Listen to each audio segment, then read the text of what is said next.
ही घड्याळ्याच्या चिन्ह समोरची बटणं दाबून आपण नक्की द्यायचंय।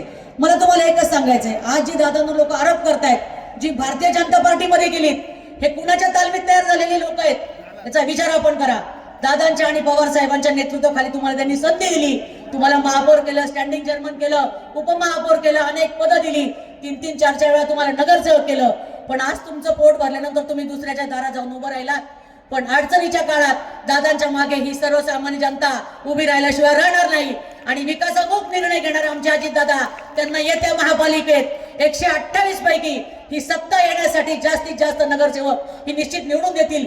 जनता जनार्दन या ठिकाणी हुशार आहे, त्यांना कळतंय कुणी विकास केला 25 वर्ष आणि 9 वर्षामध्ये 15,000 कोटीचं कर्ज तुमच्या आणि माझ्या महापालिकेवर केले।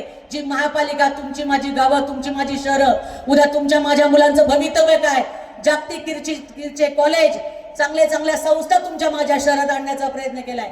आज पिंपरी चिंचवड एज्युकेशन ट्रस्टच्या माध्यमातून खूप सुंदर असं काम आदरणीय व्ही.एस. काळावरच्या नेतृत्वाखाली दिसतंय आणि बहुजन समाजातली अनेक मुलं त्या ठिकाणी शिक्षण घेतात। आज आपली मुलं चांगली इंजिनियर होतात, समाजामध्ये चांगलं काम करतायत। हे कशाचं प्रतीक आहे?